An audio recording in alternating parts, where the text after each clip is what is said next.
when you write songs, are you thinking about certain artists or that you may want to have as a part of that song, or do you think about, I'm just going to lead this song? Like that? I'm going to lead the song. Got you. Is whatever I do, I try not to think too hard. Yes. Not overthinking. Not to overthink. I think that is the biggest enemy of creativity. Is that I think that it's just very important to be authentically in the moment, to be available to hear God say what He wants to say to you, but to not overthink it, to not try to, do a formula, to not try to make it something bigger than what it is, but to be true to who you are. Yeah. Yeah. Well, it is important. Yeah. I was impressed at how many young people that were in the beginning of your Love Theory video. Okay. But then as it went on, I started to see people of all ages. Yes. And everybody was moving and jumping. Yeah. And That's very important. yeah, but I think it's good that you have included such a wide range of people because everybody needs to hear the word. Yes, ma'am. Yes, ma'am. Thank you for that. Thank you. So when you think over your career, are any memorable moments, any one or two things that always stand out for you? Man, that is a great question. I think that just a couple of memorable moments would probably be, just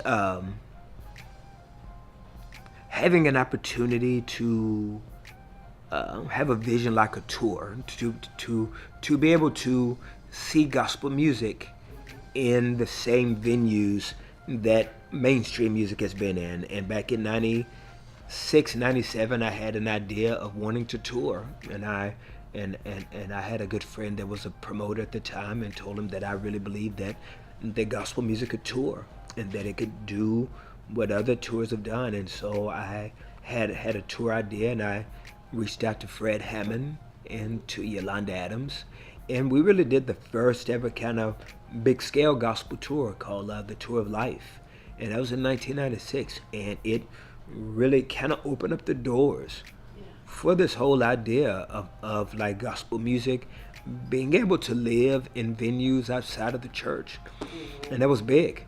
Yeah. That was a very big moment. I'm sure it was. My goodness, I remember in the mid-90s, maybe when your first album came out in our youth choir, sang The Reason Why. Reason Why We Sing. And everybody was like, what are you doing this? And you realize how revolutionary you were at that time? I would have never thought Why We Sing would be considered revolutionary. I but know. That's amazing. Yes. That it endured. Back when you think at that time, did you ever foresee that God would open up such doors? No idea. No. I didn't really think a lot. I think that, sorry, sometimes I've just kind of lived in the moment. Yes. And just kind of, sometimes the moment itself can be very consuming, and you're just trying to be a good manager of the moment that you're in. So you don't really foresee anything.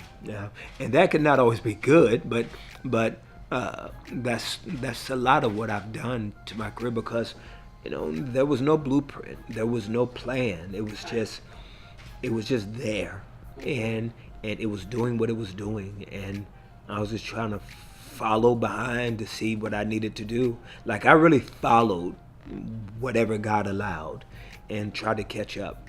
That's what I was doing. Well, you did it well. And God has blessed you incredibly. Thank you. Which is a good thing. I'm grateful. For us all. Now, you mentioned about Sunday's Best. Yes. So now you've had a long relationship with BET. Yes, I do. I remember when you were here several years ago when they did, they launched that BET. Yes. Here. So Yeah. What's the glue? What keeps you working with them? I just respect their brand, and they seem to feel that I can contribute something to theirs, which I'm very grateful for. And we've developed a very good relationship with a Sunday Best, because it is giving that consumer something that a lot of times is underserved. Back in the day, you may have like the Bobby Jones show or some different things, but now that a lot of the climate has changed, there's still that audience that's not served. And so it's just very important to super serve them. And so with Sunday Best, that kind of brings that type of content back to an audience that really enjoys the music. They enjoy the culture, and it inspires them. And while at the same time, it's through the vehicle of entertainment. And so I think that's going to be very exciting for people that love it, and that we can hopefully win some new eyeballs to it. And I'm very excited it's coming back.